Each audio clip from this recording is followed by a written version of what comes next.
Kylie Jenner is in an open relationship. Bella Hadid, we got to speak about, and Miss Kendall. Like, just, yeah. Hey guys, it's Morali. Hopefully you guys are doing well today. Back at it again with another video. If you have not subscribed, click that button. Daily and consistent content 24/7. Subscribe, and let's get into this video. Right, so we have this whole situation with Kendall, who, I don't know why Kendall has decided to, she has reposted the same story as Kim Kardashian, the whole story about, you know, being neutral. One side is an oppressor, therefore to play neutral is to be somebody who is not advocating for justice. Especially when Kim is an Armenian and was, you know, advocating for the genocide to be recognized, yet you're ignoring another genocide. It's hypocrisy. You can't argue against that. I'm so sorry. There were a few people in my last one about this whole scenario that were arguing against it. You cannot argue against it. You just can't. You're either on the right side of history, you're on the right side of justice, or you're at the damn door. There's two options, and that is really it, to be honest with you. Kendall has now posted the same story. This account is actually from an account that's promoting a lot of biased knowledge, biased content. And you know, if you look at the account and what they are posting, that within itself tells you everything. I do wonder if this will change the story between the relationship between her and the Hadid sisters. I feel like it should, because you know, you shouldn't be best friends with somebody who is very much on the opposite side of justice.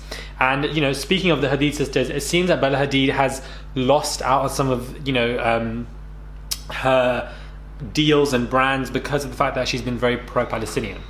I don't know if this to be true, because we have TikTok, which I feel is like a big source of misinformation. I do feel like a lot of people like to regurgitate and recirculate information. I don't know this to be true. This is what you should say if you're going to recirculate or talk about re-information. I don't know if this is to be true, but everybody is talking about it. Even Mia Khalifa, who is obviously being very pro-Palestinian, she is saying that, you know, she's lost her Dior deals, that they're taking it down, whatever, just because she's spoken up about justice, because of the powers that may be.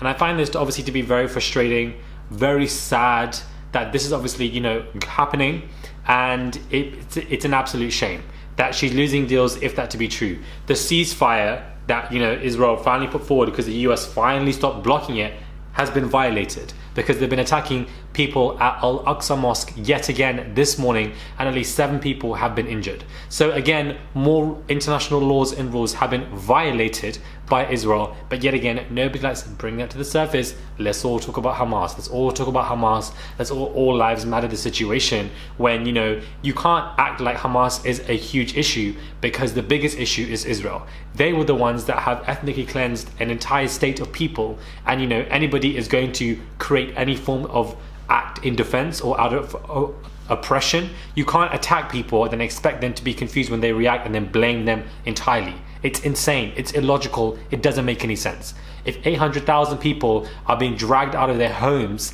taken out of the country, that is called ethnic cleansing. It is a genocide. It's been going on since 1948. It's called the Nakba.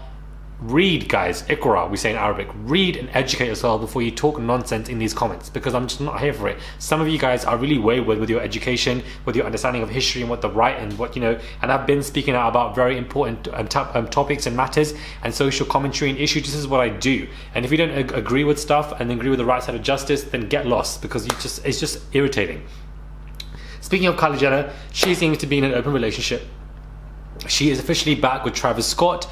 These two, you know, have announced that they are in a relationship together, but that is an open relationship, reported by TMZ, which seems to be quite efficient and factual with whatever they're reporting sometimes. And I'm not surprised by this. They've been seen together back and forth in clubs, seen together with Stormi at Disneyland. They are still a family. Perhaps something was rekindled, and you know, they've become that kind of relationship. But I feel like open relationship, I don't know about that. I don't know if that will ever really work, to be honest with you. Perhaps it works in both of their favors. Perhaps they both want to be intimate with other people. I'm not mad at that, but I also find it just to be I just don't see that to be the solution for these two. I don't know how that's going to work. Apparently Travis was being seen with another girl a couple of days ago anyways. So, but I guess it works with, if they both want to publicly be with people, there's no, you know, condemning of cheating or being unfaithful, because they both are in an open relationship and they've established something. Chloe needs to pick out a letter, a leaf, a book, because she loves to go to the library, something out of Kylie's life, because my girl is confused. Let me know what your thoughts are, guys. Subscribe to the channel, click that button, daily and consistent content, and I'll catch you guys soon for another video.